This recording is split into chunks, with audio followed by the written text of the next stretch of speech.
اعوذ باللہ من الشیطان الرجیم بسم اللہ الرحمن الرحیم نحمدہ ونصلی علی رسولہ الکریم فاعوذ باللہ من الشیطان الرجیم بسم اللہ الرحمن الرحیم اللہم صلی علی سیدنا و مولانا محمد وعلی آل سیدنا و مولانا محمد کما تحب و ترضی بان تصلی علیہ۔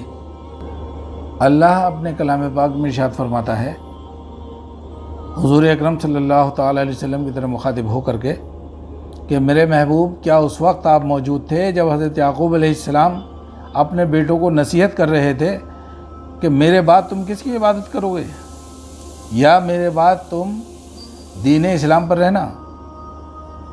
یہ حضرت یعقوب علیہ السلام نے اپنے بیٹوں کو نصیحت کی اپنی موت کے وقت، یعنی کہ انتقال کے وقت۔ تو اللہ نے ارشاد فرمایا کہ آپ موجود تھے اس وقت۔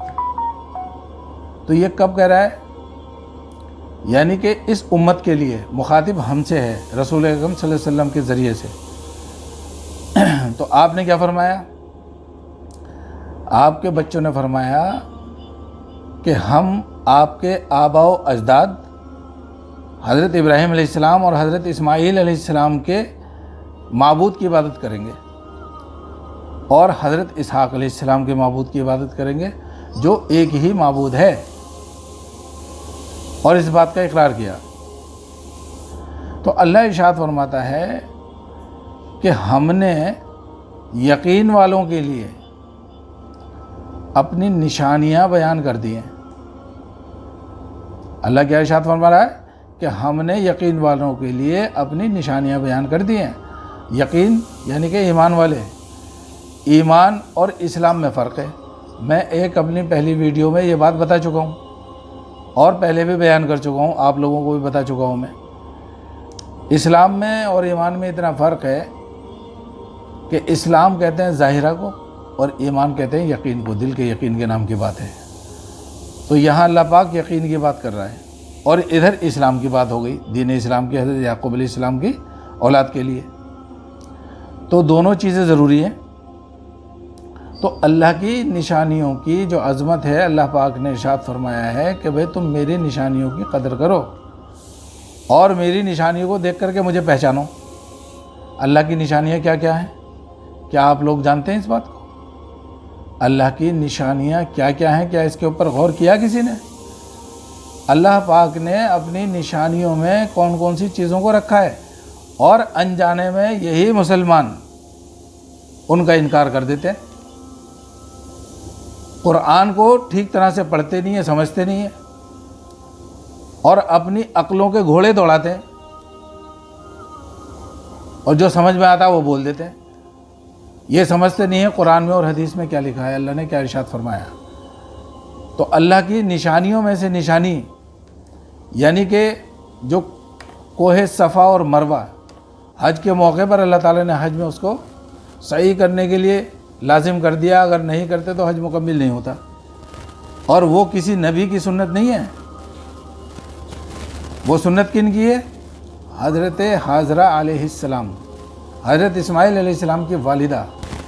جب اس وقت وہ پانی کی تلاش میں، حضرت اسماعیل علیہ السلام بچے تھے، حضرت ابراہیم علیہ السلام کے آباء و اجداد حضرت یعقوب علیہ السلام نصیحت کر رہے ہیں نا، میرے بعد کس کی عبادت کرو گے؟ تو حضرت اسماعیل علیہ السلام کون ہے؟ حضرت ابراہیم علیہ السلام کے لخت جگر، آپ کے بیٹے۔ حضرت حاجرہ کون ہے؟ حضرت ابراہیم علیہ السلام کی زوجہ دوئم ہے، حضرت اسماعیل علیہ السلام کی والدہ ہیں۔ اور اللہ کے حکم سے آپ نے ان کو وہاں جنگل میں چھوڑا جہاں بیابان تھا، دور دور تک پانی کا، پیڑوں کا، سائے کا نشان بھی نہیں تھا، نام و نشان بھی نہیں تھا وہاں پر، اور اللہ کے حکم سے آپ نے چھوڑا۔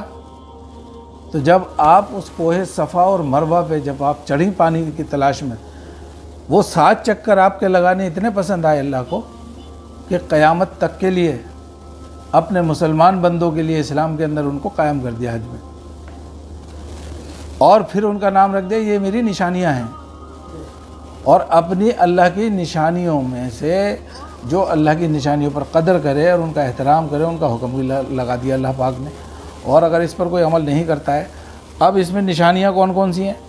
نشانیاں ایک تو یہ بتا دی میں نے اور نشانیاں وہ بھی ہیں جو اولیاء اللہ کے مزارات ہیں، جو اولیاء اکرام کے مزارات ہیں، جو درگاہیں، یہ بھی اللہ کی نشانیوں میں کی نشانی ہے، کیونکہ وہاں جا کر کے اللہ کی یاد آتی ہے۔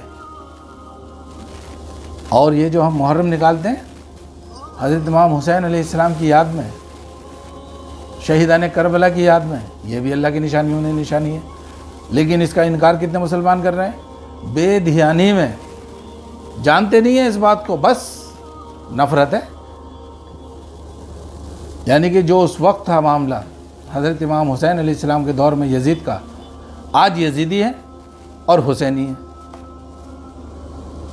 لیکن کامیاب وہی ہوگا جو اہل بیت کے ساتھ محبت رکھے گا، اللہ کی نشانیوں کی قدر کرے گا اور ان کا احترام کرے گا۔ تو اللہ پاک مجھے بھی اور آپ کو بھی اس پر عمل کرنے کی توفیق عطا فرمائے، اور قرآن پاک کے اوپر غور و فکر کرنے کی توفیق عطا فرمائے۔ وآخر دعوانا ان الحمد للہ رب العالمین۔ السلام علیکم ورحمۃ اللہ وبرکاتہ۔